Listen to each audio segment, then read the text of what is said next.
I have been saying, and I'll reiterate it, if you can't guarantee that people are going to have constructive intentions, anytime you go anywhere, everyone who is on the scene, particularly where it comes to black people, because we have all been loaded with poison. We have to realize that. We have a certain amount of hostility toward each other. We have to recognize that. You can get on a bus and you can almost feel the hostility if that bus is crowded with black people. I mean, you can just feel it. You can just feel that, that there's vibes. It's not harmonious at all. It's not pleasant at all. I mean, when you get where you're going, you're anxious to get off of there.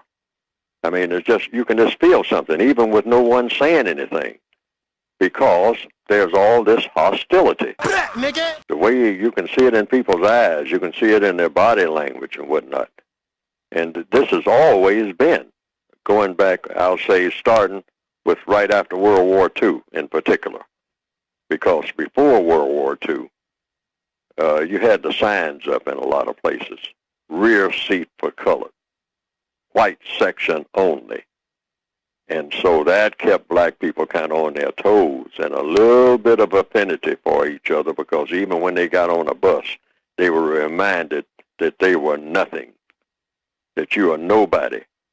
Get to the back and don't step on any white people's feet on your way there, or you just might be dead.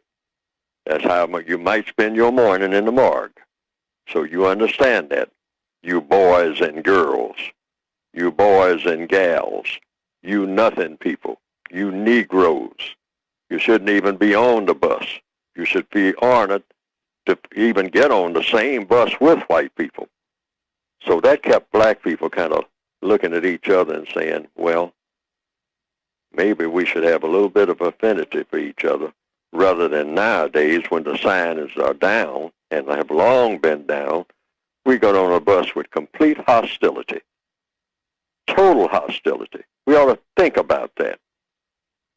Someone says good morning to you. I mean, you look around, as if to say, what you saying good morning to me for? I mean, might be a good morning for you. It ain't no good morning for me. You don't know nothing about my life. I'll cut your throat. But that type of hostility, in their minds at least. They know who they are. We know who we are. We know we're like that. And we ought to stop it.